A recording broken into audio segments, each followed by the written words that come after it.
Good morning, everyone. It is October 9th. It is Wednesday morning here in a lovely fall of 2024. Good morning, AJ. Morning, sir. How are you?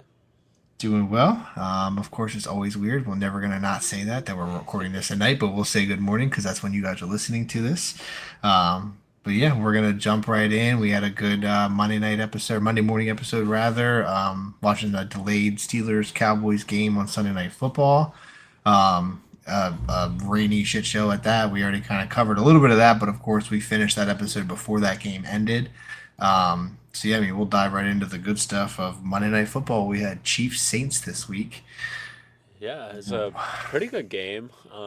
Kind of boring, but also still pretty good. Close enough that it kept you interested, I guess, is the best way to Yeah, put that. you're kind of waiting for the Saints offense to take over and catch Yeah, up and play catch up, and then Derek Carr goes down, yeah, and then it was just like, all right, let's wrap this up. Like it's you see their rookie yeah, quarterback, or not rookie, I guess. I think he's not a rookie, but in there running around and just like the immediate scramble of a new quarterback is just like you can tell that they're not comfortable in the pocket. Like, right. and that puts pressure on the line now. Like they're blocking to keep you in the pocket, and you're immediately scrambling. Like the moment he touched that ball, it was just like get out of the pocket, and he was Yeah, out. And then it just like the whole offense is scrambling. And yeah, I was rooting for the Saints to win as an AFC West fan with the Broncos. I wanted the Chiefs to finally get a loss. Smoothie likes the yeah, Saints. Like I don't mind seeing them win when they're not playing my team. So it was right. like, yeah, I was definitely rooting for the Saints to kind of bring them down. Thought they had a chance, and then yeah, as soon as Carr goes down, like it just all hell breaks loose at that Yeah, point. yeah, absolutely. And the Chiefs again don't play that great of a football game And and they're still still fucking win. 5-0. Yeah, Yeah, like they're like a deserved 5-0 too. We talk about yeah, how it's right. like you can get to 3-0 as an accident, maybe 4-0. You are not stumbling at 5-0 in the NFL Yeah, unless you're a real team. And again, they're playing like B B plus football, yeah, and they're 5-0. So right. like, yeah, if they yeah, Mahomes being pissed at Kelsey for a lateral and every like they're still killing people. So Yeah, it's like yeah, like they're doing their thing. They're having fun. They have chemistry. They have Andy Reid, who's a real head coach, and you know that there's structure and a discipline and accountability in there. Like they're not nobody's fucking around yeah. beyond that. But yeah, I mean they're we said it at the beginning of the year, and I guess that's the one quote prediction we probably had that is right is that prove to me that Yeah, you're going to beat the Chiefs, yeah. and we'll talk. Like, but yeah, other than that, I mean it's a pretty clear cut that the Chiefs just seem to be wanting to run away with it. I don't want to Agreed. get too carried away, but I want to be the first to say it if it becomes a thing. Is it too early to start talking about 17-0? Because like, do Let's teams pull even up that care about? schedule. Yeah, like, do teams even care about that anymore though? Like, is that too long of a season? I Okay, so Like, I think the Chiefs are the only team that care about it, right? Back to back Super Bowls. I guess you yeah, are but you could be the technically first chasing for a history, going three-peat. for Yeah, three. that's yeah. I would prioritize, but actually, yeah, that's true too. Like that's pretty hand in hand. Like an Right. 18-0 season or 17-0 rather, Yeah. and then a three-peat with some losses. Either one are pretty equally Yeah. impressive. But I mean, then again, though, if they run the table and win the Super Bowl, like you'd have to put 2024 Chiefs as the best team of all time. And so that's I mean Truly. the roster they currently have, like these guys could be getting their name etched in concrete, like they're concreted in Yeah. history as the greatest team because they three-peated with Patty and Kelsey and Reed Hmm. and a handful of other players, and then get to three-peat on an undefeated season. I mean, Yeah. yeah, I don't think I have high hopes on an undefeated season. I just think it's kind of fun to throw it out there because it's just such a long season. And again, like, do they really care about that, or do they care about a championship? And I'm sure that they would prioritize a three-peat over, hey, look, we did what the Patriots did and went undefeated, but then lost. Like, Yeah. I think that they just want to get to the Super Bowl and take it home. But Yeah. I guess it's not too early is the answer to your question. yeah, But I think it's a fair question. yes, it's a very fair question because if they start playing A plus football, there's nobody that can beat them. No, The only way they're getting beat right now is if they beat themselves. beat themselves. Yep. And even when they're beating themselves, they're still winning the football game. Yeah. Well, So yeah, they're I fumbling against don't themselves. Yeah. yeah, I don't know. I don't know what you do to beat the Kansas City Chiefs. And honestly, though, you just said about their schedule. They're on the road against a 49ers team that's looked rough. They're on the Yeah. road against a Raiders team that's been disastrous. Home versus the Buccaneers, so they have home Right. field advantage against a decent team at an 8:15 game. It might be Sunday night or Monday night. Yeah. Home versus the Broncos. I don't think we've beaten the Chiefs ESPN, so that should be Monday night. Monday night. Yep, yeah, Yeah. you're right. And then Home you against get the home against the Broncos. Broncos. which is a cakewalk. Like they're gonna throttle us. I don't think we beat KC in fucking 10 years. I Yeah, think we snuck one in the last year or two. Go get my food whenever you're ready. yeah. And then I'll pick up here. Yeah, After give me one that, second. yep. After that, Broncos. You go at Bills, at Carolina. The Bills could be a challenge. I don't know. We'll see. Are they pretenders? Are they real? We'll find out. And then you have Panthers, Raiders, Chargers, Browns. Uh, I mean Texans, Steelers, and Broncos again. That's There's yeah. That's there's a that's a few there, scary schedule. but I don't. At Bills is the only game on like Yeah, home versus the Bucks at Bills, and yeah, then maybe if you want to throw at 49ers in there just because like maybe they get their shit together, right. but like The their only final 5, 6, 7 games of the season is Panthers, Raiders, Chargers, Browns, yeah. Texans, Steelers, Broncos. I I Ay will ay say ay. I think if I had to pick a team on this list that'll beat them, it's the Chargers. Solely because of the way the Chargers play football, in that they run the ball, limit the possessions, Yeah, and keep Patty Mahomes on the sideline. I I think I my think that's only the only way you beat them. yeah, and I think my only concern there is that Casey's at home for that game, and you're talking December 8th. It's gonna be cold as fuck in Kansas City, San Diego Yeah, but people. Las Vegas, okay, just like right. But that's then you're running the football. that's true too. I mean, yeah, that's I just yeah, I mean, but like for the Chargers people, they're used to their Right. sunny West Coast weather, and so yeah, so going into KC, like that's just Sure. a tough thing. But yeah, I mean, you're absolutely right. I mean, home versus Chargers, though, that could be the sneaky game that gets up to them. But yeah, I mean, that's yeah, Chargers, Bills, Bucks, 49ers. That's about the only teams on that list that really should deserve to beat them. Yeah. Otherwise, KC beat themselves. Like Yeah. that's so yeah. I mean, they I'm glad I said it now because yeah, it looks like they got out of the Bengals, the Falcons, Chargers, Saints. They got rid of, so they have a Yeah. handful of games left, and they're looking at an undefeated season. So Yeah. And if you're the Saints on the flip side of this coin, you lose three in a row, and now you gotta go. You have Tampa at home this coming after weekend. such a hot start too, like they Yeah. came out, we all were like, oh my god, Saints Super Bowl, and now Right. they're losing 3-0 and lose Derek Carr. Yeah. I don't know if Michael Thomas even still plays football. Like it, like they just yeah, Right. like they're in a rough spot now Yeah. because yeah, the backup quarterback just definitely what is his name Heinert or Hainer Jake Hainer. Hainer. Yeah. Yeah, and that's like he's just not gonna get it done. Like I said, he just looks scared back there. Like it was the immediate scrambles for me where it's like like he doesn't look comfortable. This isn't something Yeah. he's prepped. He hasn't run reps. So yeah, but yeah, I mean yeah, Kansas City comes out on top though, 26-13 on a Monday Night Football game like we talked about. It wasn't too exciting, but I mean it was just enough to keep you interested. Like you Yeah. were paying attention because it was close. But Yeah. um, yeah, I mean that's what we got then. I think there for Monday Night Football. To real quick before we touch on the big news that we had second, I'll slide in that one we had talked about. Um, Okay. Jordan Lewis and George Pickens got into their little beef Sunday night. We ended the podcast before that got to happen because of that tornado Yeah. delay in Pittsburgh. Um, but yeah, that the Pittsburgh Steelers, they're the 3-0 team that we thought they were. They started falling apart. Everything Yeah. looks terrible now. Is Russ going to start? And is Fields like they're That's at a that big point now? question. And I Did you think go to Fields Russ? did Fields go down and they put in their backup. If I remember that, if Yes, I he did remember for that like three correctly, plays. yeah, I'll Yeah. say if I remember that correctly, they had a Put in backup that situation. They Kyle still didn't Allen. use Russ. Kyle Allen. That's yeah. We were talking about it because I thought it was Brandon Allen. But yeah, it's Yeah. Kyle Allen. Yeah, so Pittsburgh's rough, which we thought they were going to be like that. I think honestly, Tomlin has never gone under 500, so I Right. think he just desperately wanted a couple game buffer so that they can kind of fumble and go one Yeah. and one and one and one the rest of the season and still be over 500 if he could hold on to Sure. that. But I mean, yeah, like is this a hot seat? And I don't think it's a hot seat thing for Tomlin. Like I think that the both sides of that have the respect of do we just walk away from this? Like you've been here long enough, shit's not changing, we're not getting anywhere. It Like is eerily similar to the the Eagles and Andy Reed. Reid. Yeah, like hey, like you've done your Yeah. time. We appreciate you, but like this is just not Yes. quite working anymore. Right. What do we do? And Yeah. so yes, I think, and I don't think he retires. Like dude's still young. I think Yeah. he goes like No. he could be like a Belichick era type coach. He obviously needs a couple more Super Bowls under there to be in that echelon of coaches. But I definitely think that Tomlin is one of the more respected coaches and will absolutely be a front runner for any job he Yeah. wants, possibly GM roles kind of thing. Like yeah, I For think he sure. definitely gets that respect. But yeah, I feel like his time in Pittsburgh might be coming to a close because they just have not done anything in years since like a Yeah. Roethlisberger, Paul Amilu, James Harrison kind of day. Like Jerome, like yeah, they just haven't had any cooking since the Cardinals Super Bowl. So Um, but yeah, so I mean, yeah. With that being said, though, yeah, the Steelers are who we thought they were, so they're looking Yeah. rough. But yeah, kudos to Tomlin for getting them to a 3-0 start. Because I how in the fuck did I they did even just pull up manage? their schedule though, and I have to admit, you have at Raiders, Probably a seems like a win. dub. You have at the Jets, which we'll get to in a minute, probably a win. Or Probably a sorry, win. you have first the Jets, so the Jets come to them in Pittsburgh. Yeah. Then you Which I have mean, then you have Pittsburgh, the New York. Giants. So like they could easily be sitting here at 6-2. Yeah, Like and six not and look two is so not out of the bad. question. Then Yeah. then to be fair, the schedule flips at Commanders versus Ravens.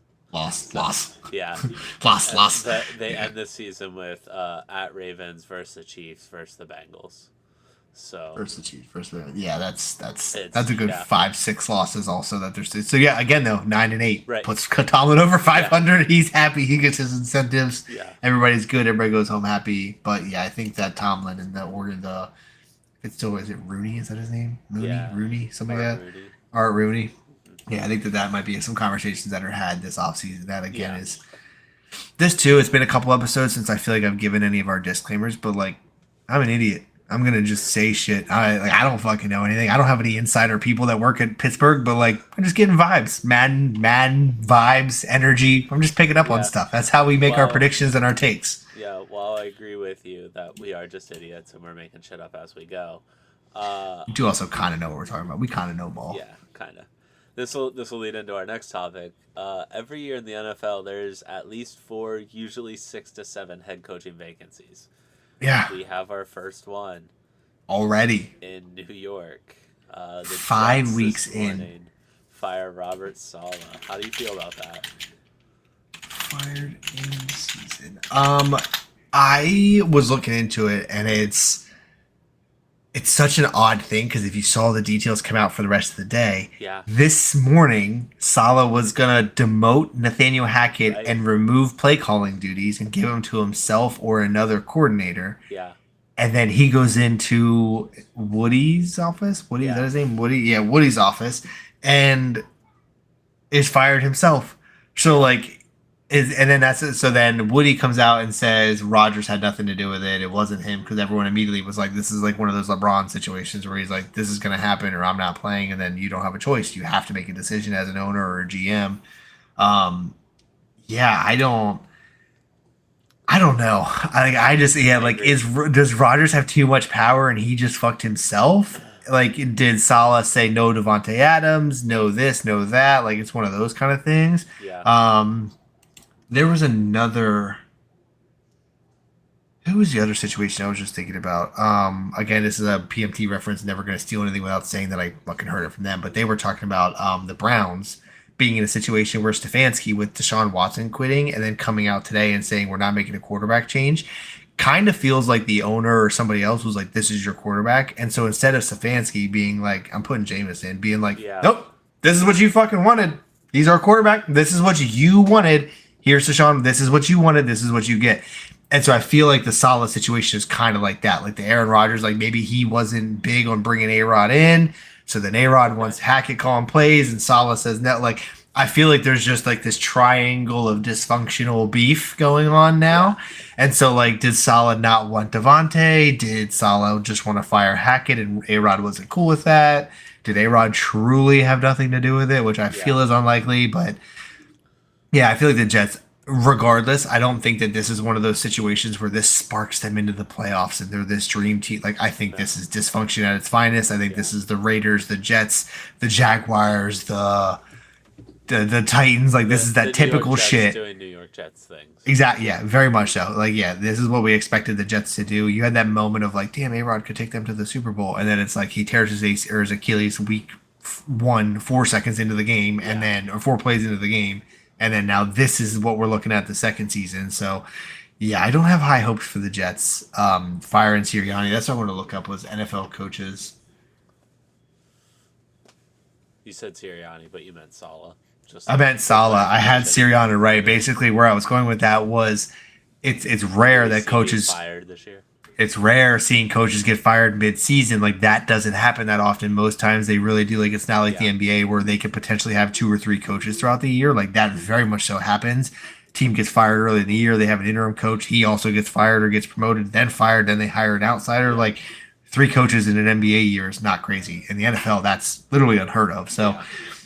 yeah, so it was a very big surprise. I remember I just got the notification today and it was like fired solid. I was like, no fucking Right. way. Like, that's crazy. Like, a loss to the Broncos was probably like, okay, this is your one chance to not fuck the rest of this up. And then, who did they even play this week? Who did the Jets just play? The Jets played in London, right, against the London, the Jaguars. Vikings. Vikings. They Yeah, lost the to the Vikings. Vikings. Yeah, yeah. So, but yeah, so I mean, yeah, but basically that's why I had Sirianni written down, McDaniel written down, Tomlin written down. Like they said, like that kind of opens that door of, all right, well, we're not the first ones, we're not the assholes, we're not the crazy ones. They're Yeah. worse than we are, or we're worse than they are, and they did it. So like it just kind of Yeah. opens up all those conversations. But yeah, I You're mean, not wrong. I mean, yeah. How do you feel about it? You think it was the right move? You think they should have fired Hackett? You think they bench Rodgers? You think they fire Salah? Right move? Like, what's Uh, the so I look at it, and I'm open about this. I take this from Colin Coward because I do, as much as I don't like listening to him, I do respect his opinion because he's right on a lot of shit. sometimes? Uh, yeah. Um, you look at what side of the ball the coach is best at, Robert Sala's defense, and his defense just hasn't been good. Nope. And that's Uh, when they promoted defensive coordinator to right. head coach. So it's Yeah. kind of like let A Rod and Hackett take offense. You Yeah. just focus on the fucking defense. Right. Like just Yeah. get the defense. So it's one of those things. The coach, Brandon Staley for the Chargers, he was the same way. He's a defensive coach, and the defense wasn't that good. You get Yep. fired, and I Yeah. think that's what it is in the And they had an NFL. okay offense at that point, and it Right. was like do something with it, Yes. and he couldn't. Exactly. And he Yeah. couldn't. He Like doesn't know what he's doing. if he was giving the offense any bit of defensive help, they would have been winning football games. But instead, they were blowing 10-point leads in the fourth quarter, and you just can't have that when you're a head coach and that's your specialty. Yeah. When it comes to Philadelphia, I don't know what Nick Sirianni's specialty is. He's not an offensive guy. He's not a defensive guy.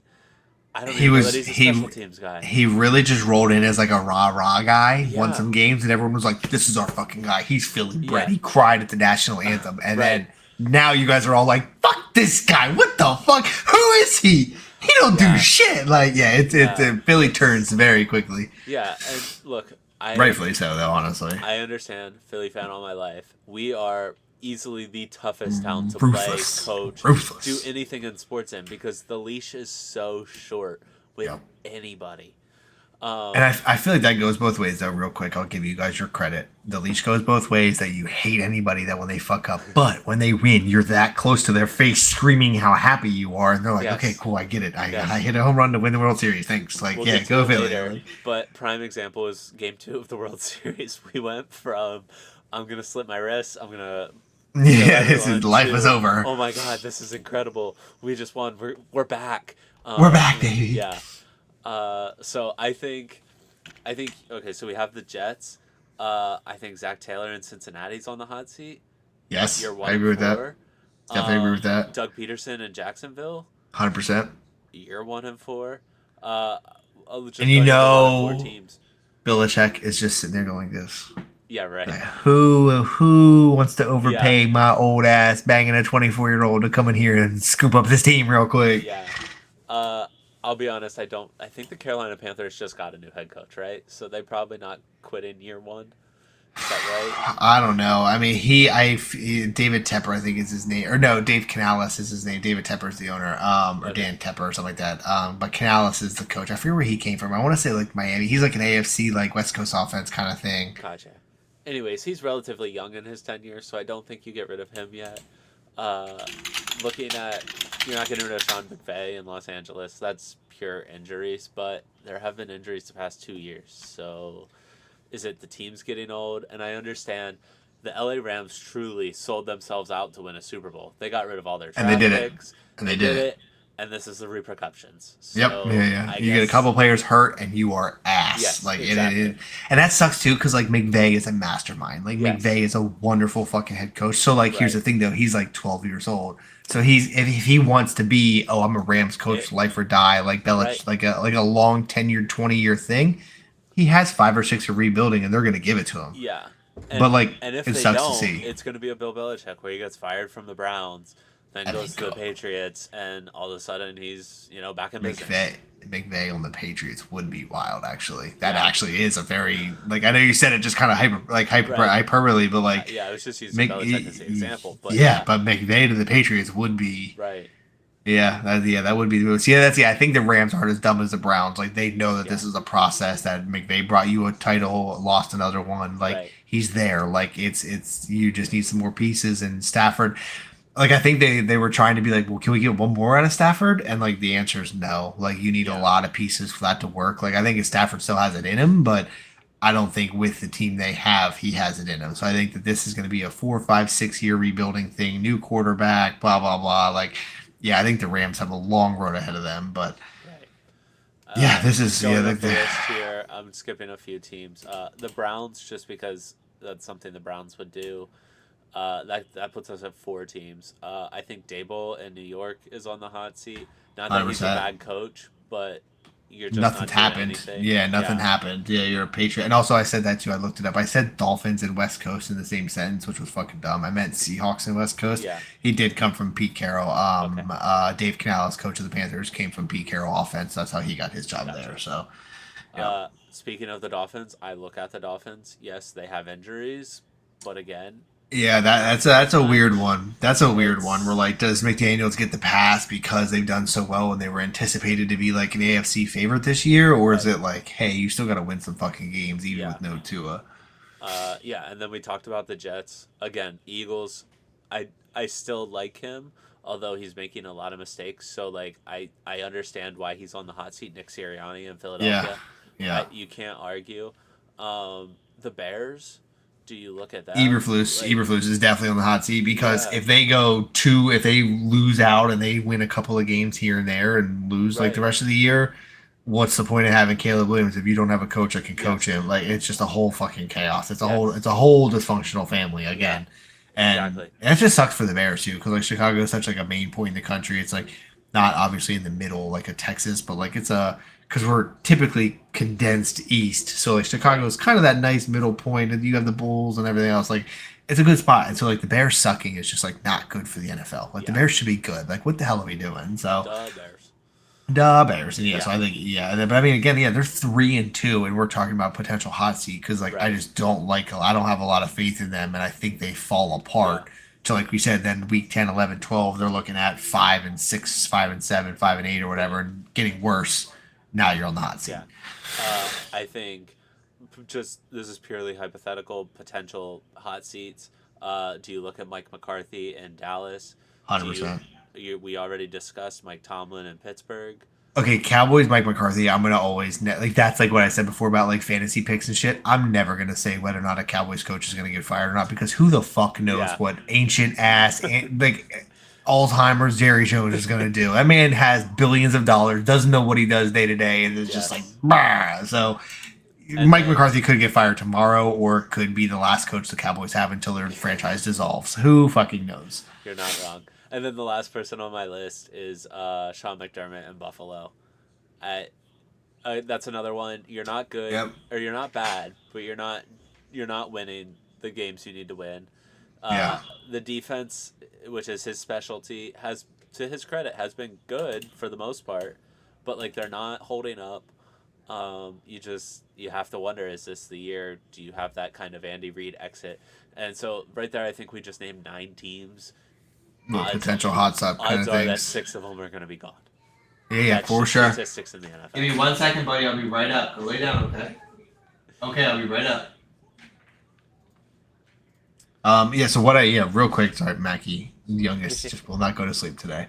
Um, what I wanted to say real quick though was I think a couple of those, like Sean McDermott, Mike McCarthy, Matt Eberflus, I think those guys, the ones that literally that are above 500, I think they actually make it till the end of the year before they get fired. Like No, I I think McCarthy 100% is like agree a with you. playoff thing. Yes. Eberflus is like like we have Caleb and we could have been good, but he fucked it up. Yeah. Sean McDermott, man, hey, you're a 7 seed and we lost that opening round to the Browns or the Bengals or whoever, not the Bengals, the Ravens or whoever.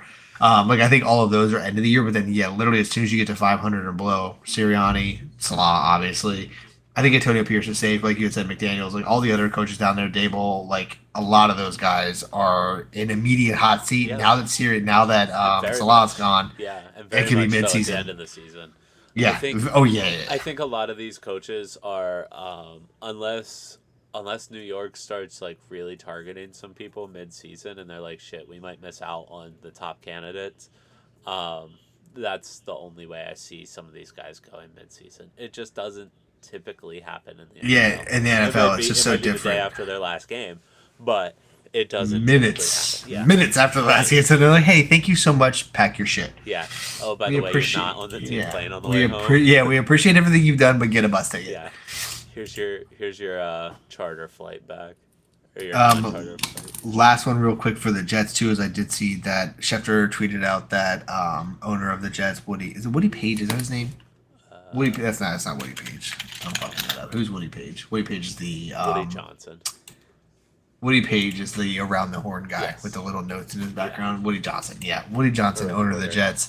I saw Schefter tweeted that Woody Johnson has reached out to Hassan Reddick and urged him to stop his holdout. Right. Yeah. He doesn't want you to stop his. He wants you to pay him. He Yes. doesn't want you to urge him. Like you're not gonna call him and be like, "Hey, have you thought about just not fucking doing that?" Like, yeah, he thought about it. He's paying millions of dollars in fines and losing out on Yeah. game checks and shit. Like Hassan knows what he's doing. You're not just gonna Yeah. call him and be like, "Please, we just fired our head coach. Please come back." Like that is so fucking crazy. So Yeah.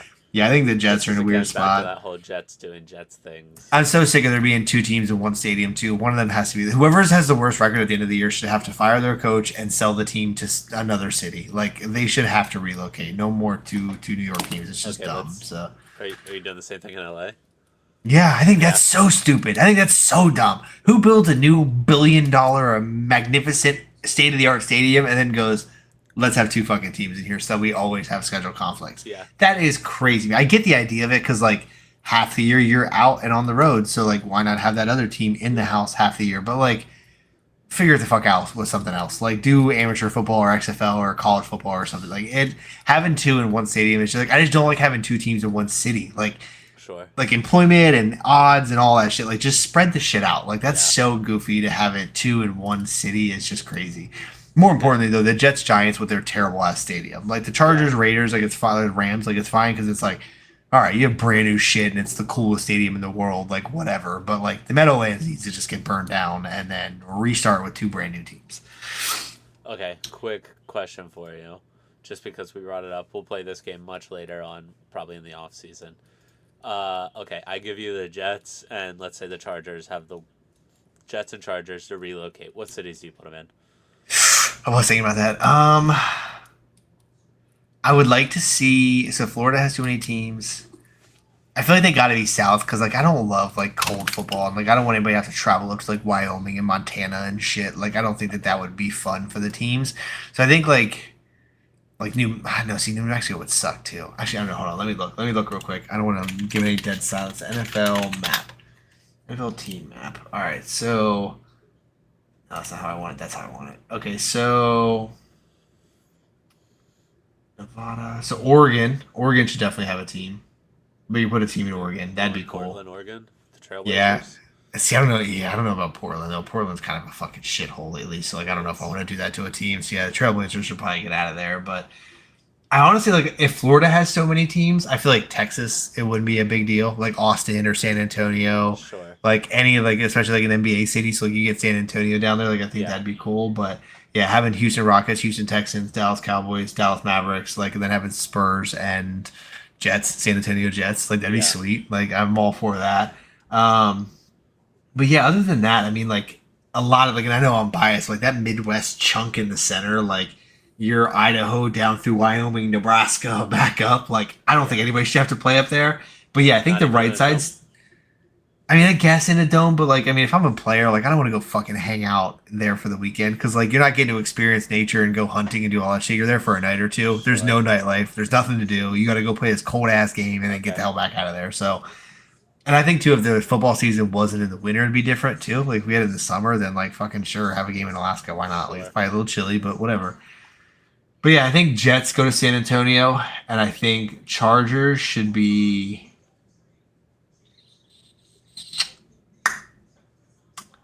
Alabama. I feel like I just realized that Alabama doesn't have a football team. So Oh, Tuscaloosa full time. Chargers, Tuscaloosa Chargers, and the San But it'll Antonio be Jets. Tuscaloosa, huh? Okay. Tusky. Oh yeah. You got to double down with the stadiums there. But Yeah. yeah, I would do. Yeah. That I need to remember those. Tuscaloosa. What did I say? Tuscaloosa Chargers. Uh, yeah, Yeah. And doesn't San matter. Antonio Jets. Yeah. No, it does. It does matter. San uh, Antonio Jets, Tuscaloosa Chargers. Those are for the two new what it's teams. worth, Yeah. Where would you go? my choice, Oklahoma City. Put them in Oklahoma Hmm. and Honolulu, Hawaii. Oh, that's a good one. I didn't have that one. That's Yeah. solid. I agree. I agree 100% with that one. Actually. Talk about home field advantage. A team having to fly to freaking Hawaii. Yeah. Yeah, I mean, but imagine. dude, imagine away games for that team though. That would fucking Well, suck yeah, that's the so flip bad. side of that coin. Yeah, You got but to go yeah, to the that East you Coast are to play a yeah. game, or even worse, you got to go to London to play a game. Facts. You're Yeah. flying the Oh, opposite way Hawaii. across the They, I would say they world. would go the other way. They'd like mention an NFL team flying over Russia to get to their game. Yeah, Um. Yeah. The map I have up doesn't have the Hawaii one there. And Hawaii actually, one honestly, doesn't. now that you had say that, like I wouldn't mind a Mexico team. Like you give me a northern Mexico team. Like I know like Yeah, it's like weird to Mexico travel and all City. that shit. Yeah. Yeah, but like why not? Like you got the Give you one Houston's to two. Canada, Southern Canada. I mean, again, I hate the cold stuff, but like, yeah, I don't mind Canada. I guess having one too. Like, yeah, I would do it. Like, Toronto. honestly, I would kick one of the New York teams. I'd kick the Jets out, make them go be like Vancouver, whatever province or territory is right there Yeah, north of Buffalo. Like your Niagara Falls Jets. Like that way, they're still right there in New York, and they get to share the fan base or whatever. But yeah. yeah, there's too many teams in New York. There's too many teams in Florida. There's too many teams in Texas. There's too many teams in California. But yeah, I mean, yeah, I would. Yeah, I think Jets and like Green Bay and Minnesota. Like, I mean, I guess they stay because they're both like traditional cold weather teams. So you guys get grandfathered in, but nobody else is moving into cold weather. We're gonna stay Kids south. can stay. Yeah, you guys are expected to have cold weather shit, so you guys can stay. Honestly, the Browns. The Browns are one that not based on being in a city that shouldn't have them. They just suck so bad they should just reset. Like, just Yeah, start over, go somewhere. Like, they would be better in fucking Arkansas if they would just restart somewhere else. So. yeah. Yeah, that's a good question. I'm really excited for those realignment conversations during the off season, like We'll get just to those. bullshitting and arguing over literally nothing just for fun. Yeah. Moving right along, though. Yep, tack Staying them in the right in. division with the Jets, the Pats announced today rookie quarterback Drake May gets his first start against the Texans. I mean, I guess the Texans don't have a great defense, right? So that's the I positive just, side, but I don't know that you're going anywhere as the Patriots. So I think it's the wrong decision. yeah, that's what I was But just saying. Like, I just, why? why? You're not going anywhere. Yeah, like, and I get like the exposure and shit, but like, you're just exposing him to injury at this point. Like, you either do it in the start of the season to get him as much experience as possible, or you don't do it at all to get him as much off-field experience as possible. Like, Yeah. don't half-ass it and go with like because you like it's not like Jacoby Brissett was the future. It's not like they thought he was going to be the Super Bowl winner. Like they drafted Drake May for a reason. They thought he was the guy. So like he's not learning from an A Rod or a Tom Brady or Ben Roethlisberger or a Peyton Manning. Like he's learning from Jacoby Brissett. Like just get him the fuck out of there and play Drake May or Yeah. stick firm with it and just be like, no, he's not playing this year. We don't want him to get hurt. He is the future. Yeah. Let's let him learn and pick up a whole nother year of Patriot offense, and then next year comes out as the starter. Like, Yeah. what is the point of throwing him in midweek against a Texans defense on a team that's not gonna like? Yeah, I thought that was dumb as Yeah. hell. Belichick would never. Right. Yeah. Yeah, Because of I'm the not defense. not wild on that one. Yeah, I think that that's a silly pick, and that's yeah. He might do well. He might win a couple games, but again, like he's not going to take you to the playoffs. He's not Yeah. going to really do much better this year than he would have just done waiting. Like, I mean, I know game speed is different, so like getting those reps in really matters, but I don't think once you're 1-4, it really matters all that much. So. Couldn't agree more. But yeah, another quarterback news. We have Carr goes down. We talked about that a little bit earlier, so Yeah. we'll kind of we won't revisit too much. But yeah, the Saints are in a weird spot. We thought they were potential Super Bowl Does contenders. week injury? Did they announce a timeline? I mean, oblique I think is usually a minimum Yeah. 3, 4, 5 weeks. Like you're out not just a week They or two, but they you're not wouldn't out put for a the season. right. They wouldn't put a timeline on it yet. So Okay. All right. Cool. So yeah, still too sure early, we'll but know yeah. by probably next week. Oh yeah. I would say yeah. Before games start, yeah, we'll probably get some And kind then of I update think on your him. favorite NFL news, no? Yeah, this is hilarious. I got this notification, thought it was a joke, but we keep calling the jokes out about Kyler Murray quitting halfway through the season because the new Call of Duty comes out. Kyler Murray has signed a sponsorship deal with Call of Duty, so he heard us as the trolls, and he knows people are making fun of him on Twitter, and he said, "Well, fuck you guys, I'll just sign with them then." So, Honestly, good for him. and honestly, good for him until he really slacks the week after it comes out. The week after Call of Duty comes out, he has to play lights fucking out because if he doesn't, who do the Cardinals play? I need to know. Arizona Cardinals comes out 10. They're at the Dolphins, so that is a good game for him to run up the score and be like, yeah, see, dickheads, I'm not addicted to Call of Duty, but if they go into Miami and just get fucking throttled, everyone is going to be like, dude, you were up playing Call of Duty, weren't you? We know you were up playing Call of Duty. Black Ops 6 release date.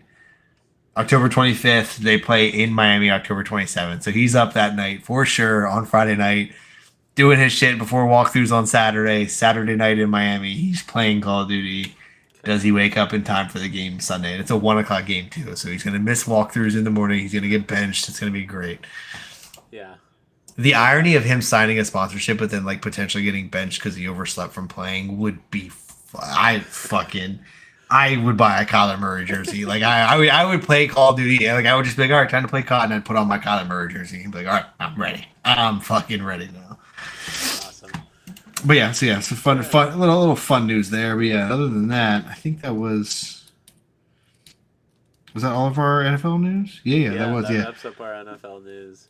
We'll move to just Thursday night. We'll see you all San Francisco versus Seattle.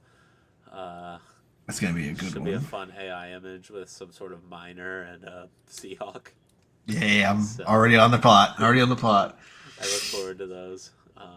Yeah, the AI pictures are a lot of fun. The bloopers are the best part. Our text thread with the bloopers is like, hey, look at this shit. Moving right along, we did announce the other week that 55 straight days of football. So there was a football game that we're recording Tuesday night. So much happening in my office right now. The Florida International Panthers. I don't even know what conference they play in. Right. Conference USA.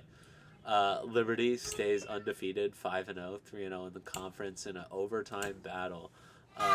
FIU, if you need to take that, go ahead. Yeah, give me a second. FIU comes back. They were down 10 points in the fourth quarter. 14 points in the fourth quarter. They were down 10 to 24. They come back with 6 minutes left. They score a touchdown. A minute left. They score another touchdown. Go into overtime. And then they lose on a touchdown drive from Liberty. They couldn't answer. Game over. Just a little fun fact. We're here talking about it. Moving right along, WNBA. The Lynx this evening clinched their spot in the final, beating the Sun 88-77. They will be playing the Liberty coming up here Thursday night. So we might be able to talk about that game as well. Where are we at? Lynx Liberty WNBA 8 p.m. ESPN. So we can watch that with football. Oh, sweet. It'll be on Thursday night for us for our live stream. Love that. Thursday night. So game 1 should be a pretty good game. Both teams, Lynx lost 10 games, Liberty lost 8 games this year. So should be a pretty good game. What he's not telling you is it's like a 20-game season. 40, but yeah. So it doesn't sound bad when you're like, damn, an NBA team only lost 8 games. And you're like, yeah, well, hold on now. Yeah.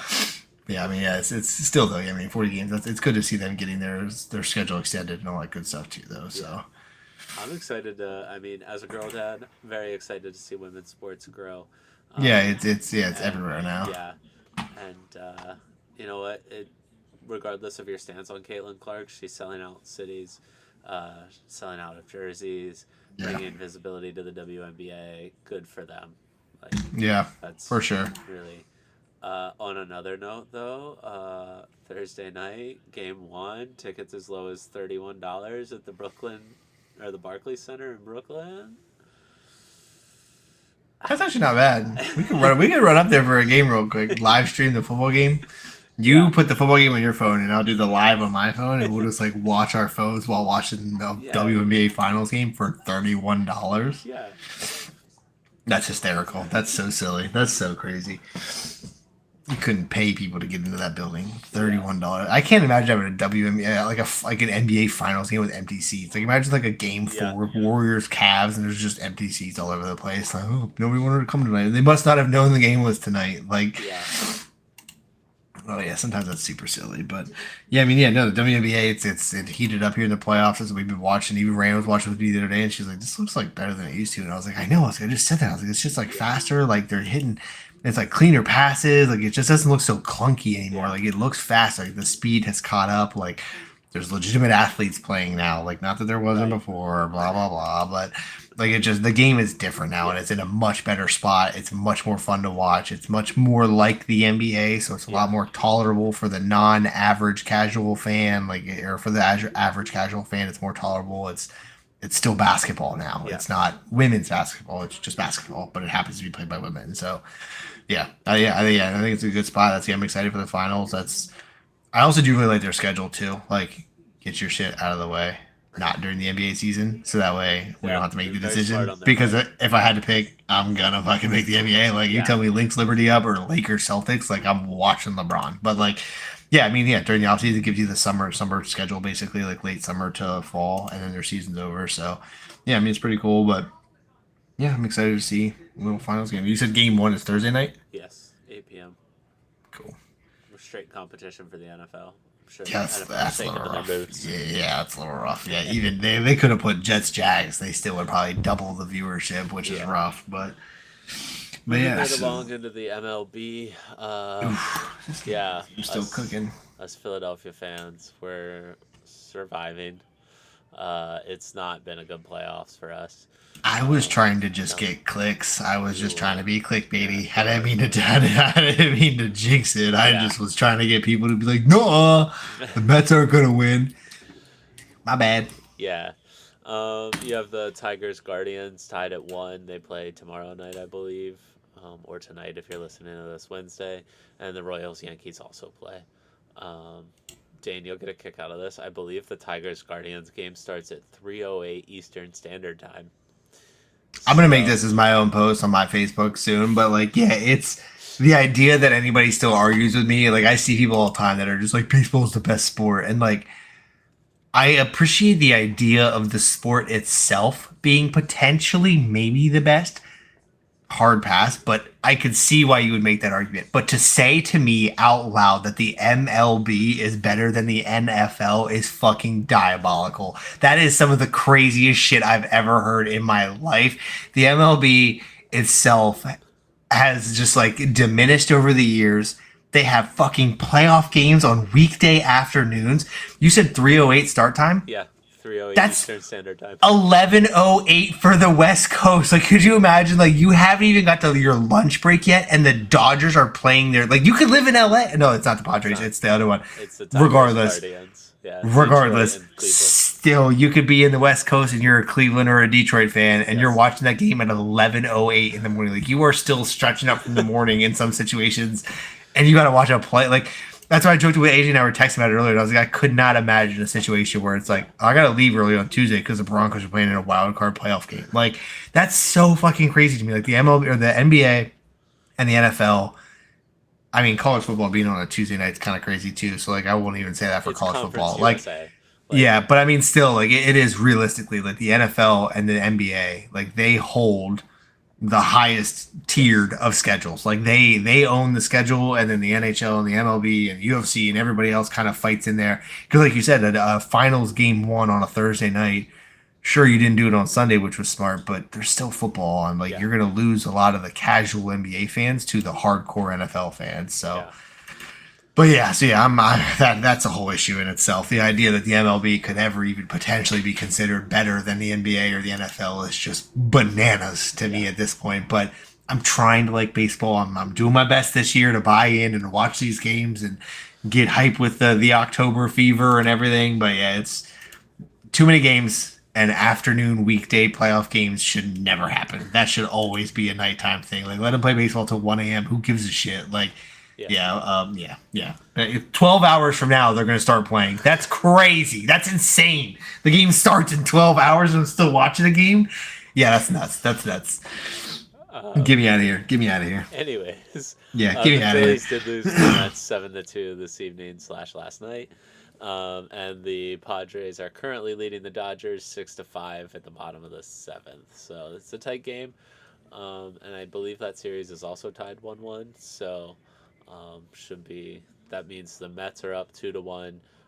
Both of the games that are on today, 10-9, they are tied at 1-1. So one of those teams will take it. The Mets are up 2-1, and whoever wins this evening's game will be up 2-1 as well.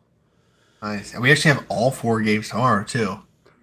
Am I reading that right? Wednesday? Uh, Yeah, Wednesday, October 9th. You have yes. Cleveland, Detroit tomorrow at Yeah. 3:08 p.m. Yep. Phillies, Mets at 5:08. Yeah. Yankees, Royals at 7:08, and then Dodgers, Padres at 9:08. Yes. So yeah, that's a solid Wednesday though. I mean, you got full baseball for a Wednesday night. You don't have football and basketball really technically. Yeah. Um, yeah, so I mean that's a solid Wednesday. But again, 3:08 is just so stupid. That's so dumb. I cannot even imagine a world. 5:08 even pushing it. Like I don't want to get off work, race home, and be like, make dinner or watch baseball. Like that's insane. You gotta do them both, man. Yeah, I mean, I do. I have my TV up in the kitchen. I don't play around. I have a little 24-inch TV that sits up on the corner of the island. So I'm doing dishes or I'm cooking dinner. I get my stuff on still. And that way I can give the big TV to the boys. But yeah, daytime baseball is crazy. Don't talk to me about the MLB being the best league. I don't want to hear it. I don't want to hear it. Argue with your mom. Moving into Yeah. some fighting action this past weekend. Such a good weekend. I typically get my fights from Jack Sparrow. This weekend, I just bought it. I had a couple people coming over. You were 50-50, and I had a few other people coming over, and I was like, I'm just going to buy it. Like, I don't want to deal with any connection issues and shit. Like, I just Yeah. want to have it. So, bought it, had it ready to go. My sister and a couple of her friends and her boyfriend and everything were hanging out, and they're all like very rookie to the stuff, and they're like, we don't really get it. And I was like, just watch. And like, fight one, they're kind of fucking around, talking, chit chatting, going in and out, smoking and stuff. By fight five, they're all fucking on the couch, like we're all walked in, like, and that's how it always happens, like as Yeah. the fights progress. But Well, my yeah, understanding is they get better as they progress, right? Obviously. yeah, I mean, the fights- that it's the build up. They Right. call them the prelims, which are like before 6, 7 o'clock at night. It's like the amateur fights, and so I mean, if you go to a UFC fight, you've got like 7, 8 hours of fighting realistically. Like you've got a night ahead of you. If you go in there at 6 o'clock, like you're watching fights until 2 a.m. So, um, but yeah, so like a lot of the prelims were solid fights, but then yeah, I mean, you got into the main card. It's 5 fights. Realized earlier today that if any of my Impractical Joker friends are out there, and you've ever seen the episode where Murr has to go to the wedding and harass his woman friend, and she like slams him through the table and throws him all over the place. She's a professional wrestler. At that time, she's now a UFC fighter. She fought in the first fight Wednesday night or Saturday night. Rand and I are huge Impractical Joker fans, and I've seen that episode probably 1,000 times. Never clicked to me that Kayla Harrison was the one from that episode who also then whooped ass Saturday night. So Cool. real cool random plug. But yeah, if you've ever seen that episode where Murr gets thrown around by a professional women's wrestler, she is now in the UFC and she won Saturday night. Solid fight. She won by decision. Second fight up was the one I really wanted you to see, Kevin Holland. Um, it was leading up to be a good fight. I think it was the first round. It might have been the second round, but it was very early on. Kevin Holland gets twisted real weird, legs over his head, kind of giving yourself some hoo-ha kind of positions. Like he got on his head and dude rolled his legs up, and you just see this moment where he just kind of jerks up and then rolls over and is just like holding his side and can't really catch his breath and is trying to like fight off for the rest of the round. Yeah. The round ends, and then the ref has to check in with each coach to be like, hey, are you ready? And he just couldn't quite catch his breath, so even his coach was just like, he broke his ribs, he's out, it's over. And so they had to disqualify basically, so it's a TKO for the other fighter. So Kevin Holland unfortunately got a dislocated or a broken rib like minutes into the fight, and it just kind of frazzled from there, so he lost. Shit happens. Shit happens. Right after that, Jose Aldo, a huge name in fighting. He's been around for a long time. He's one that was like, I'm gonna come out here and show you guys I still got it. Went toe to toe with a young kid who is an aggressive fighter, like chases people down in the octagon, which doesn't always happen. Like you don't always get people that are pushing towards you. It's always kind of meeting in the middle and kind of back and forth. And this dude was just chasing Jose Aldo around the ring, around the octagon all night. But Jose, I guess they call him, he hit his hits, like he hit his strikes, and so he was beating the shit out of him for a good bit of the night. to the point where we all really thought that it was going to go. It came down to the decision. Thought it was going to go Aldo, and they went to I think Mario or Maniao. Or I forget. I forget. Damn it, I'm losing his name. Um, we really thought that it was going to go Jose Aldo, and they didn't give it to him. He lost by decision. You could tell Mario Bautista was his name. You could tell that Aldo was super disappointed, super let down, pissed off. I think he's going to be back. I mean, he like I said, he's an older fighter. He's 32-9 in his career. He's been around for a long time, so I think he still has a couple of fights left. So I'm hoping to see him get back and whoop somebody's ass. But I mean, he had a hell of a fight. I just can't believe that it went the other way. The scoring was 29-28, 28-29, 28-29. So it was literally a 1 point split Oh, decision. wow. Like it was as close as you can get. And yeah, that's yeah, everybody in the everybody around was just stunned that he had lost. So moving right past that, though, that was a great fight. Fourth fight of the night was Juliana Pena versus Raquel Pennington, which is a USA versus USA fight, which is always solid. You see two American fighters beat the shit out of each other. A lot of times they know each other. They have the same trainers. They've gone to the same gyms. They've been in the same tournaments. It's kind of the NBA with the AAU circuit. You Okay. kind of know each other. You've been around each other. You've went to camps together, Yeah. basically. This was a title fight. Typically, when title fights come down to the decision, it will always stay with the title holder. If it's close, it's going to stay with the title holder. Nobody wants to remove a title hold based on a decision. Like you need to knock them the fuck out to get that title. This one was a split decision, just like that last fight. Same thing, 47-48, 48-47, 47-48 went for Juliana Pena. So you hear Bruce Buffer come out and he'll say, and the results are in, and then he'll either say, and still bantamweight champion, or he'll say, and new. Like, so he emphasizes either new or Yeah. still. And so when he said new champion, it was another one where everyone was like, holy fuck, she won by split decision. So very crazy. Two fights in a row getting split by a point is Yeah. pretty wild. Like, it was good fights. You get all three, all rounds, full rounds, beating the shit out of each other. So solid. And after four great fights, we had Alex Pereira versus Khalil Roundtree Jr. Was an amazing fight. Like this was what I wanted you for, was to see this one, and I know that you're not a huge fan of it because it is just kind of violent and two grown large men beating the shit out of each other. Pereira's 6'4", 220 or 210 or something like that. So like you got a big dude just Yeah. swinging. Um, this one went into the fourth round, but Alex didn't get touched really at all. Like he was just beating the shit out of Khalil Roundtree the whole match. Significant strikes was 127-61. So it was just a matter of Pereira walking him around, and you could kind of tell he was baiting his time. Like he was just waiting. He was taking hits, but just waiting for his moment. And it came in the fourth round. Khalil was tired. His eye was like split open, so he just had blood all down his face. Like couldn't really see. Like that affects your vision at a certain Sure. point. And they get toe to toe in a certain situation. And there's an Instagram clip of it where it was like, this is the moment Alex Pereira just enters the flow state, and you can just see him just kind of like and just start walking towards him. Just like relaxes his shoulders, takes a deep breath in the middle of a fight, and just starts walking toward this other grown ass man and just starts hitting these very specific strikes to the point where Khalil's hurt and he puts his arms up, and Pereira just stops for a second and just takes this fucking wing right to the center.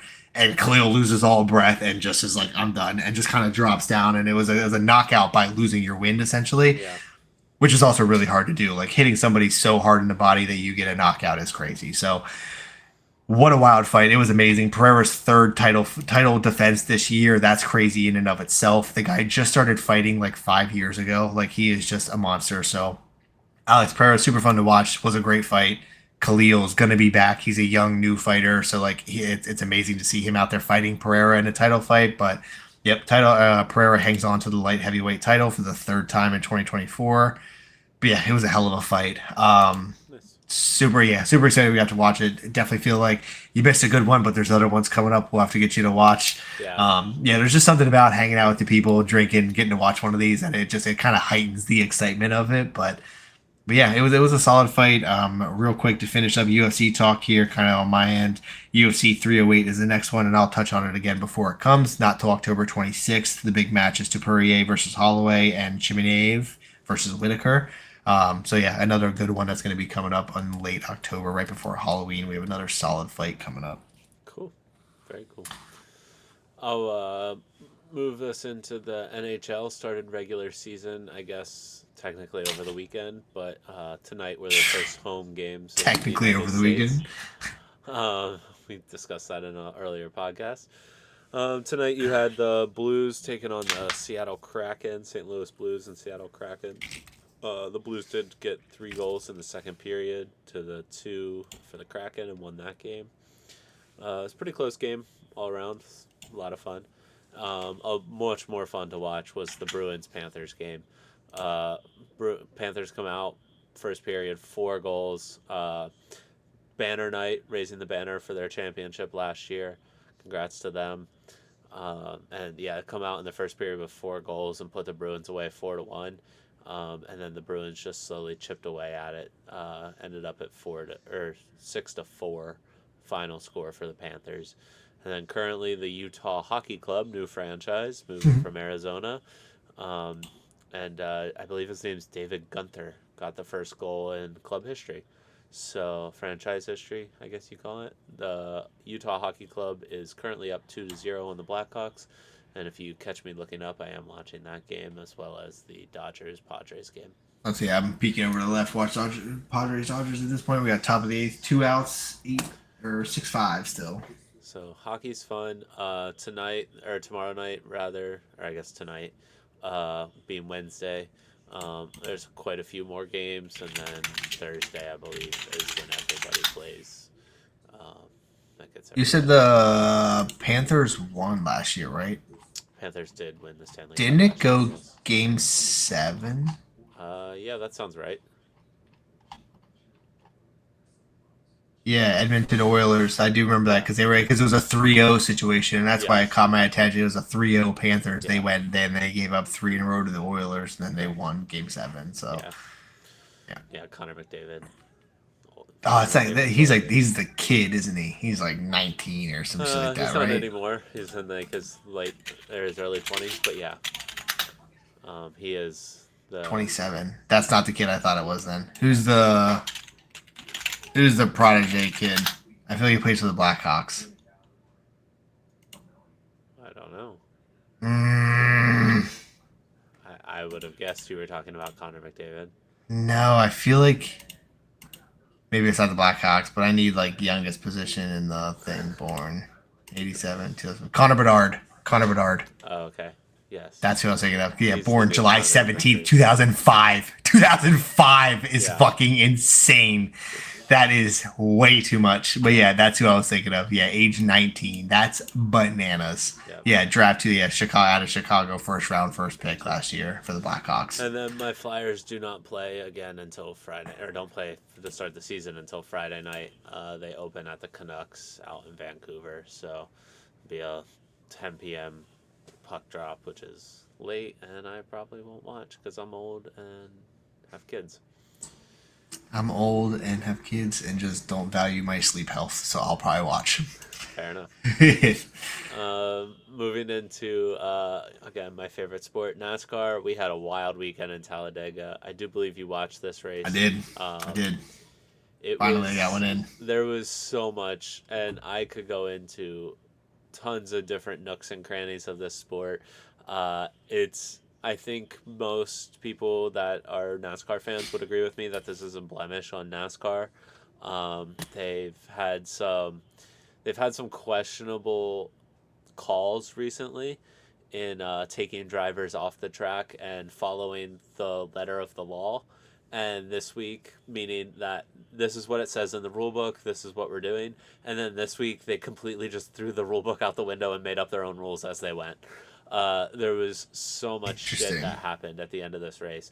To be fair, they had the biggest wreck in NASCAR history with 28 cars involved in one incident. Damn, I didn't know that. That was another one too, where like I had that little TV up, and so like the girl, like Jaden and Rand and David, they were all here hanging out, and they were like, "Why are you watching the race?" And I was like, "Cause like I'm trying to pay attention to NASCAR too." And Rand was like, "You're watching baseball and NASCAR? Who the fuck are you?" And I was like, "Give me a minute." And I was like, "All right, I gotta have some familiarity." But yeah, we were watching the race at one point. And I was like, "Oh, there's only a couple of laps to go," and I turned the volume up because I was like, "All right, I want to kind of focus on that." There's 4 laps to go or 5 or whatever it was. And then I looked away for a minute. We were talking. I looked back, and there are just cars fucking everywhere, dude. And that's. And I was like, exact. And I remember being like, okay, we have like a minute. Let's go smoke, take a break. We'll come back. Did like a whole smoke break, chilled, started bullshitting. And I was like, oh, fuck, the race. Keep running back out. Still cleaning up. Yeah. Still getting cars off the track. And I was like, oh, this is going to be like another 10-minute delay. Like this is like a 20-minute I forget how long it actually took, but like Yeah, it was close felt to like it was 45 like minutes. yeah, like it felt like it was like a good half hour that they were just delayed, and it was only four Yeah, laps to go. Like you were moments away from just finishing, yeah. and then And then you have an hour reset. the finish was okay. Chevy and Ricky Stenhouse Jr. won, which he'll get a kick out of this just because you're not a NASCAR fan, and I'm a NASCAR fan, and I get a kick out of it. Ricky Stenhouse Jr. named his son Stetson, so his name is Stetson Stenthouse. Stetson Stenhouse. Yeah, Yeah, that's too much. Don't do that. yeah, That's crazy. yeah. He recently had a kid, and I learned that on Stetson Stenhouse. Like if I'm DBC the today. teacher, I'm So pissed. Stetson Stenhouse. It sounds like a Harry Potter character. Stetson Stenhouse. Like that's exactly what that reminds me of. Hufflepuff. That's who. Yeah. Yeah. Stetson. Yeah, I can't even say it. That's a fucking tongue twister. That's so Right. dumb. So this week they move. They come back to Charlotte, but they race at the Roval, which is they have the oval track, and then in the infield they have a road course. It's a combination of the two. So they come off the Roval, go in through the road course through the infield, then come back out on the oval, go around, and come through. So it should be interesting. What the fuck? They brought a new configuration this year, so Yeah, they did. the drivers are all not too happy about it, but also kind of excited. Um, So you come around and then you go. once It's you like pass the start finish line, you take a left hand turn and go into the infield, and then around all the and then RVs and yeah, then shit. you go in around all the campgrounds and stuff. Then you come back out before turn 2 or before turn 1 of the Right. oval. Take the oval around. There's a chicane on the back stretch to make it interesting. And then you come back around turns 3 and 4. There's another chicane, and then you're back to the start finish line, and you start the lap over again. That is crazy. Yeah, so it's kind of like that mix of like road course and also oval. Um, so I didn't even know NASCAR did this. I just had to Google it's chicane too, and I'm looking at Charlotte Roval chicane. That's fucking insane. It looks like an yeah, F1 track. yeah, it basically is. Um, yeah, so it That's just so it's a cool. way of It's almost so cool. Like it makes people do more shit. Like it's yes, not just turning left. Like you got to actually fucking race out here right, this yeah, time. Like it is not just full speed left, let up, yes, left, let up. Like and again, I know it's more than that. Like we boil down all the sports to the basics. NASCAR unfortunately gets tagged with the turn left. So like yeah, this one's actually kind of cool. Like it's like oh yeah, you get to lose that one this time, and it's a yeah, legitimate race, and it's who comes out on top. So yeah. It's tons of strategy involved with road course racing and yeah, stage that's cautions and stuff, but crazy. it should be fairly interesting. There's usually some big wrecks in what they call the heartburn turn. You don't say. When you come down the start finish line, there's a heavy braking zone going into turn 1, that left hand into the infield, Yeah. and Tums always sponsors that corner, and they call it the heartburn turn. Mm. Because basically what happens is people miss the breaking point and take each other out and hit each other because And you have fly imagine in you right start there, a that little race, you have gray 40 area. cars smashing on the brakes that are all feet from each other. Trying to Somebody's get bound around to make it, a turn. mistake. Yeah, a Yeah, little bit of bumping and turning. yeah. Damn, So that's should crazy. be Yeah, see, I didn't interesting. know that NASCAR did this kind of shit. Like, I thought that anytime I saw this stuff, it was like, oh, that's like amateur stuff, like G League, NBA type stuff. Like, that's not Yeah, the pros. The pros aren't certainly doing that kind of stuff, but they do. they definitely are. And this Yeah, is an elimination race too. We had sure just talked is. about this is the second. This is the second of Round, three. yeah, second Second round. of three rounds, so second round of three races, so it's Yep. the end of that, and so the bottom four drivers get eliminated. We'll be down to eight Yes. drivers. And then the next round will be down to four. Yeah, you have 3 races, which are And all then on those three standard races are just ovals. eliminations. Yeah, and then the if you want a good look up the Hail Melon. That came a few years ago at Martinsville in an elimination race. The dude does a Ross Chastain. He comes from a family of watermelon farmers, um, and so like his big like tagline is melons. And basically pulled a video game move to make the elimination race a few years ago. Oh, he drove Last her on race, the he drove right edge. around the wall and passed like 10 cars in that corner alone. I'm sure you saw I that. He do was remember going. that. I Yeah. just looked it up, and I do remember that. Yeah, the black and red one car just So fucking grinding yeah, on the wall the whole way out and around. yeah. NASCAR did outlaw that, but They said, "Yeah, no fucking shot, dude." yeah, they They said said, yeah, "Well, we appreciate it. People are gonna die, and we don't you're want not that." gonna do that again. But It was cool. Got a lot of people talking about NASCAR. So that's the elimination race for the next round. But we'll get through this one first. See what 8 make it in. Then you have 3 stereotypical NASCAR races: Vegas, Miami, which is also known as Homestead, and Martinsville in Virginia. So, Cool. and then they go out west to Phoenix to crown a champion. Well, and so are there 2 drivers left or 4 drivers left for Phoenix? 4 drivers left at So it's Phoenix. 4. So after the first round, 4 get eliminated. Second round, 4 get eliminated. Third round, 4 get eliminated. Yep. And then you have Last 1 round, you race have 4 left, left. 4 racers. Yeah. Winner takes all. Yeah. And then just because we talked about it, the lawsuit from 23XI, 2311 there, and Front Row Racing, or Front Row Motorsports, sorry. NASCAR did hire an attorney.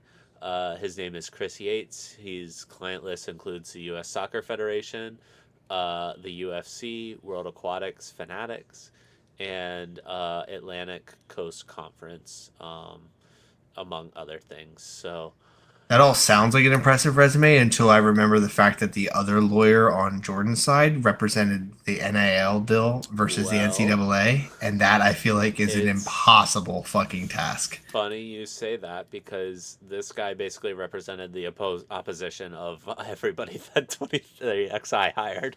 So That's awesome. He's yeah. actually lost some of these cases Yeah, already, like U.S. and Soccer Federation is the one he lost to the Women's World Cup, or the Women's Soccer, they got paid the getting equal pay or whatever. salary and pay. The Okay, so is that UFC like the he lost NBA? that Do one. they get legitimately equal salary and pay or equal percentage of revenue?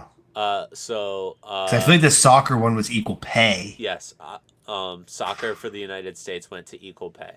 Yeah, the Because WNBA got yeah, equal it's percentages, and then right. the joke is okay. Well, if you want to play that game, the WNBA is a subsidiary of the NBA, and it loses money every year. So if you take Right. a percentage of their positive revenue, you get paid zero fucking dollars this year. The WNBA lost $4 million for the Yeah. NBA this year, so that's interesting to see though. So Yeah. that's how that one works is a Yeah, little bit no, soccer opposite. went to full price, and to be fair, I would argue the women's team brings I it more was gonna than the say men's team, just that because it's actually does so make much better sense. facility. Yes, that actually does make sense. Like you're not gonna put you could pick the best women's players of all time in Yeah, the NBA and put them against Kobe, Braun, and Mike alone. Mike at his current age, Kobe in a casket, and LeBron, and they're still probably gonna win. Like, yeah, yeah, it's a huge difference there. But yeah, soccer is a way different animal. yeah.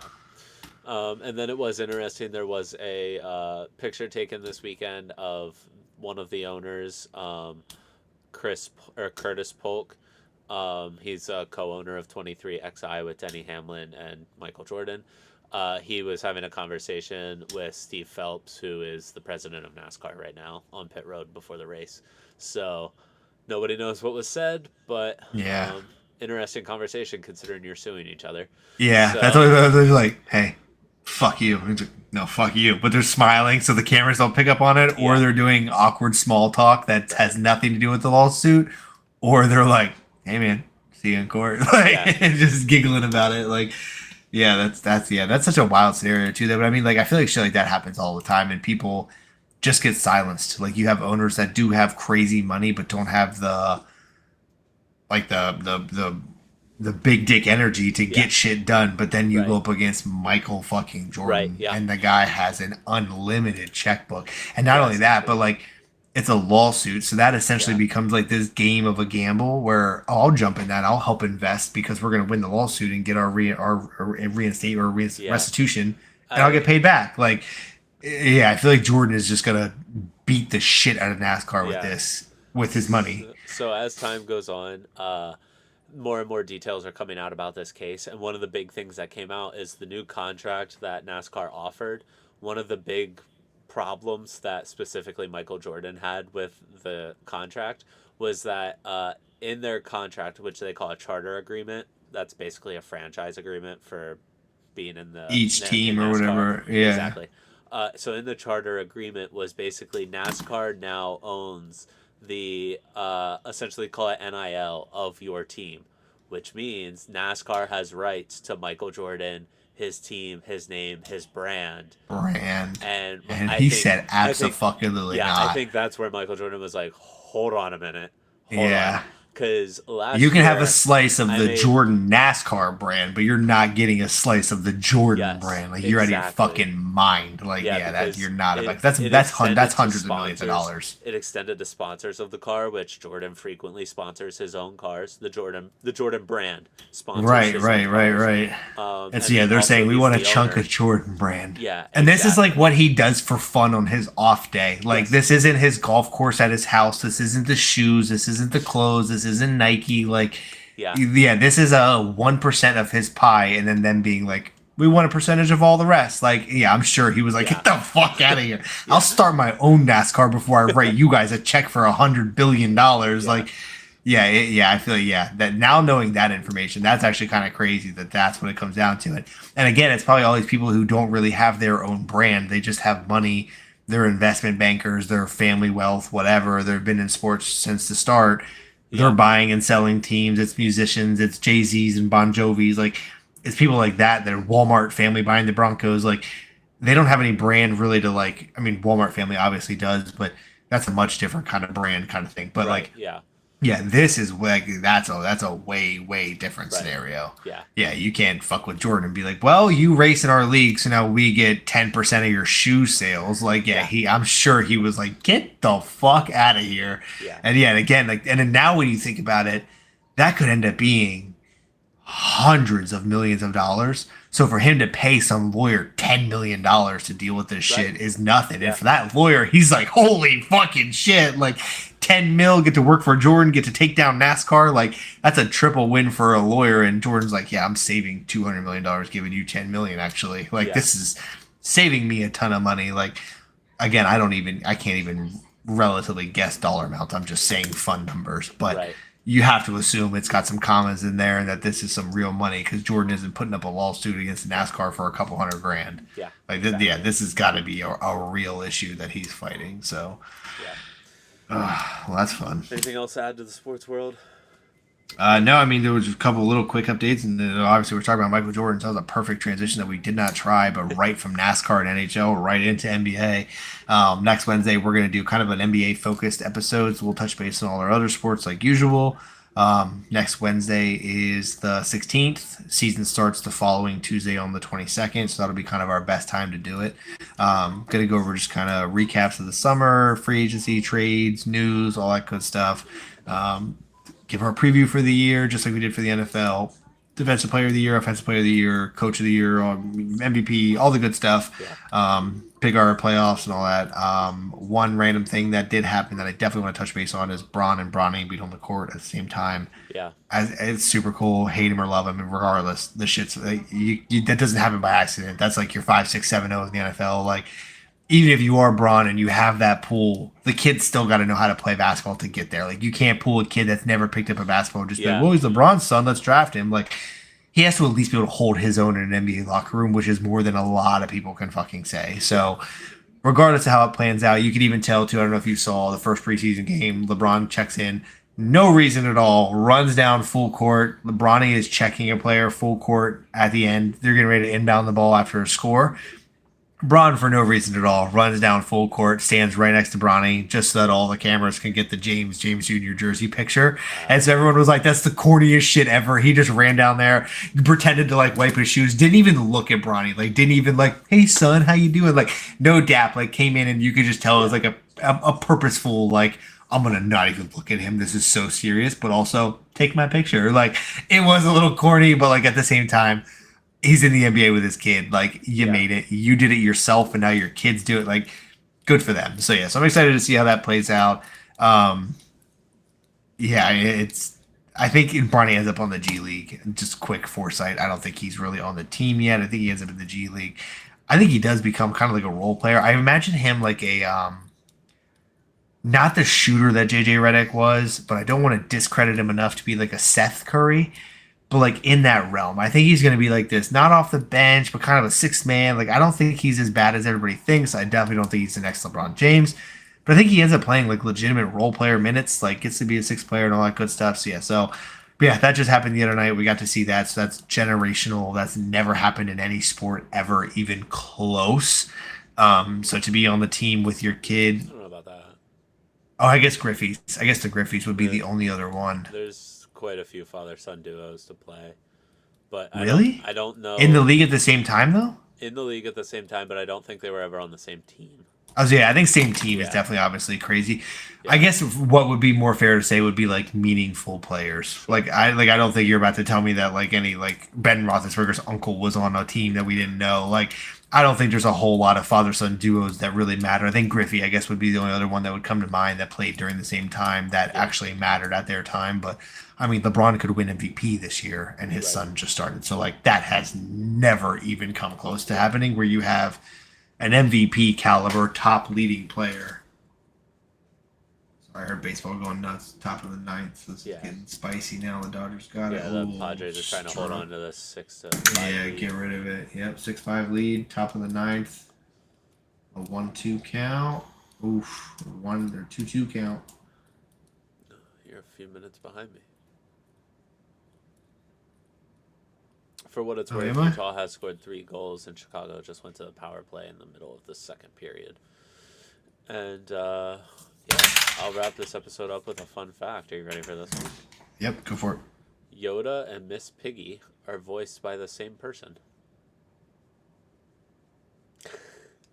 I never would have thought that. His name That is is one of Frank those. Oz, and for the record, he also does occasionally. He in the early or the late '90s and early 2000s, he would do the voice for Bert, Grover, Cookie Monster, and Miss Piggy. But he That's has so crazy. almost Miss always been the voice for Yoda. Yoda and Miss Piggy feel like such different characters that there's just no way that that could happen. Yeah, Like that just feel like you said those two, and I just like pictured Yoda and Miss Piggy next to each other. It's like how the fuck did he even land those jobs? Like yeah, the people on each of those shows shouldn't have even known each other, and they did. right. But yeah, one real quick fun thing that I just want to throw in before we end this episode because it made me so happy was if the season ended today, the Broncos would be the 6th seed in the AFC, playing in on the road against the Ravens as a 3 seed. How in the fuck did we end up in a potential? We're not even the 7th seed. We actually made it to a 6th seed. That's early.